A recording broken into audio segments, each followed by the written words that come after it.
Hello दोस्तों, welcome back to our after effect beginner series. पिछली video में हमने आफ्टर इफेक्ट का इंटरफेस समझा था कि हमारे पैनल्स किस तरह से क्या यूज हो रहे होते हैं। आज की क्लास में हम समझेंगे कि टाइमलाइन के ऊपर एक बेसिक सी एनिमेशन किस तरह से क्रिएट करी जाती है यूजिंग की फ्रेम।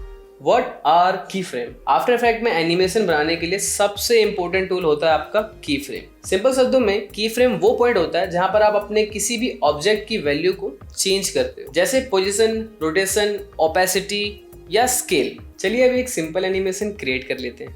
तो सबसे पहले तो मैं एक कॉम क्रिएट कर लेता हूँ। यहाँ पे मैंने क्लिक करा एंड कॉम का नाम अभी कॉम1 ही रहने देते हैं। एंड यहाँ से विड्थ हाइट अपने हिसाब से एडजस्ट कर लो एंड अपने जो भी आपको फ्रेम रेट रखने हो, जैसे कि मैं यहाँ पे अभी 29.97 रख के एंड ड्यूरेशन मैंने अभी 10 सेकंड की वीडियो ले रखी है एंड ओके। तो ये कॉम क्रिएट होकर आ गया। एनिमेशन क्रिएट करने के लिए आप एक रेक्टेंगल ले लो। ये हमारा वैसे एक टूल बार होता है, यहाँ से सारे के सारे टूल आप एक्सेस कर सकते हो। जैसे कि मैंने यहाँ से अपना रेक्टेंगल लिया एंड यहाँ पे ड्रॉ कर लिया, ठीक है।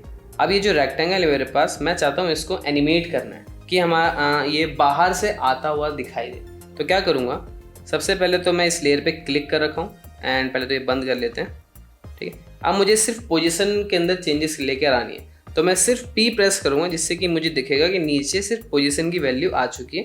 मैं सिर्फ यहाँ से क्लिक करके इसको बाहर कर लूँगा। थोड़ा सा स्लो चलता है ये, तो एक काम करो, शिफ्ट को भी दबा के रखो एंड फिर अगर आप कोई भी वैल्यू चेंज करोगे थोड़ी सी फास्ट चेंज होती है वो, ओके।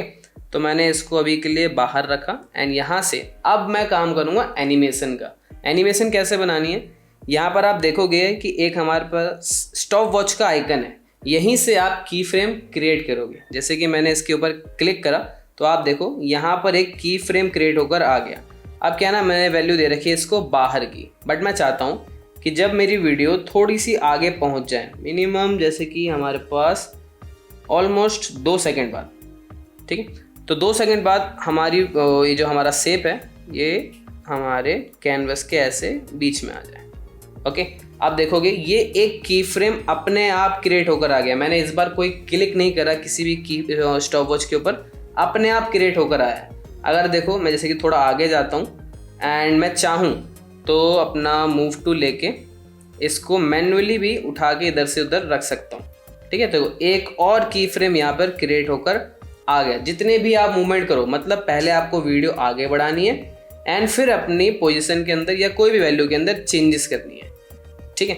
अब आप इसको प्ले करके देखोगे तो ये चीज़ हमारी प्ले होती जा रही। देखो जैसे 2 सेकंड तक यहाँ पे आया, फिर ऊपर गया, देन यहाँ से जो भी आपने वैल्यू दे रखी होंगी वो इसी तरह से चेंज होके एनिमेट होती हुई आएंगी। अब इसी तरह से मैं एक और शेप क्रिएट कर लेता हूँ। तो यहाँ पे मैं इस बार इसमें थोड़ी सी और वैल्यूज़ लगाऊंगा। जैसे कि मैंने अभी के लिए P प्रेस करा तो पोजीशन आया था हमारे पास। मैं चाहता हूँ कि ये चीज़ हमारी बाहर चल जाए फिर से एंड मैंने यहाँ से की फ्रेम दिया। याद से आप जहाँ पे प्ले हेड होगा वहीं पे आपका की फ्रेम लग जाएगा। तो अभी के लिए मैं Ctrl+Z कर रहा हूँ एंड इसको स्टार्टिंग में लेकर आ रहा हूँ, देन अपना की फ्रेम लगाऊंगा, ओके। एंड थोड़ा सा आगे जाने के बाद मैं चाहता हूँ कि हमारा जो स्क्वायर है वो हमारा पेज के बीच में आ जाए एंड पेज के बीच में आने के बाद मैं चाहता हूँ एक वैल्यू और ऐड हो जाए इसके अंदर। वो हमारा S दबाऊंगा तो मेरे पास स्केल वैल्यू आ जाएगी। मैंने स्केल वैल्यू पे यहाँ पे क्लिक करा तो यहाँ पे भी की फ्रेम क्रिएट होकर आ गया एंड थोड़ा सा आगे जाता हूँ मैं एंड यहाँ पे मैं इसका स्केल थोड़ा सा बढ़ा लेता हूँ। मैं अपने हिसाब से कर लूँगा जितना भी, यहाँ ऑलमोस्ट इतना ठीक है, ओके। अब अगर मैं इस चीज़ को प्ले करके देखूँ तो ये चीज़ पहले यहाँ आ रही है, देन जाके यहाँ से बड़ी हो रही है। आप चाहो तो इसके अंदर कितनी भी वैल्यूज़ लगा सकते हो। जैसे कि मैं चाह रहा हूँ कि जब ये चीज़ यहाँ पर आई थी उसके बाद ये रोटेट होकर आए, तो मैं यहाँ से R प्रेस करूँगा एंड यहाँ पे भी की फ्रेम लगाऊंगा और थोड़ा सा आगे जाने के बाद जब तक ये यहाँ पे आएगा तो ये हमारा कुछ इस तरह से रोटेट हो जाए, ओके। अब अगर मैं इस चीज़ को देखूंगा तो ये कुछ ऐसा है, ओके। वहाँ से वैसे ये लगातार घूमते हुए जा रहा है। आप चाहो तो इसको हटा भी सकते हो कि आगे दिखाई ना दे।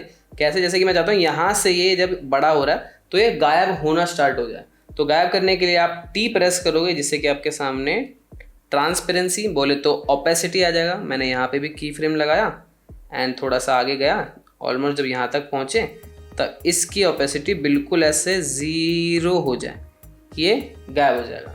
अब अगर आप इसको प्ले करके देखोगे तो ये चीज़ ऐसे आई, यानी यहाँ से होती हुई चली गई, ओके। अब क्या ना, मैंने कई सारे की फ्रेम लगा दिए इसके अंदर, और मुझे पता ही नहीं है, दिख तो मुझे क्योंकि 2 ही रहे हैं यहाँ पे। आपको सभी की फ्रेम्स एक साथ देखने हैं, तो आप क्या करोगे, लेयर पे क्लिक होना चाहिए एंड एक शॉर्टकट होता है की फ्रेम को देखने के लिए, यू प्रेस करते साथ ही आपके सारे के सारे की फ्रेम्स दिखने लग जाएंगे। आप चाहो तो किसी को भी यहाँ से क्लिक करके आगे पीछे कर सकते हो।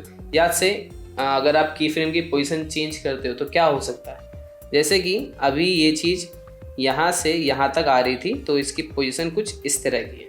अगर मैं इसको थोड़ा सा आगे कर लूँ, ऐसा नहीं है कि मेरा शेप आगे जाएगा, मेनली उसकी स्पीड बढ़ गई है, क्योंकि ना वैल्यू उतनी ही है, बस क्या है ना, अब समय कम है उसके पास, समय कम है तो वो चीज़ जल्दी होनी पड़ेगी। जो भी चीज़ हमने उसको करने को बोल रखा है वो थोड़ा जल्दी होगा। ओके, तो ये चीज़ देखो थोड़ी सी फास्ट हो गई।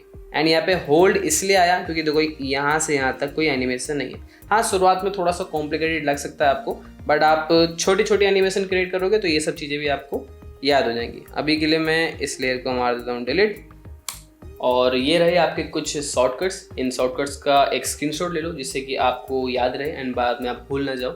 एक काम करना, इसको याद भी कर लो अच्छे से, ज़्यादा कुछ तो है नहीं इसके अंदर। पी से मेनली पोजीशन आती है, एस से आपका स्केल, आर से रोटेशन, एंड आपका सिर्फ ऑपोसिटी थोड़ा सा अलग है, वो टी से आता है हमारा, ठीक है। एंड सबसे इंपॉर्टेंट आज की क्लास में हमने यू सीखा। यू से आप सारे की फ्रेम्स को दोबारा से देख सकते हो एंड उसके अंदर कुछ भी आपको मैनेज करना हो, फास्ट स्लो करना हो, तो सारा कुछ आप की फ्रेम्स को एडजस्ट करा सकता है।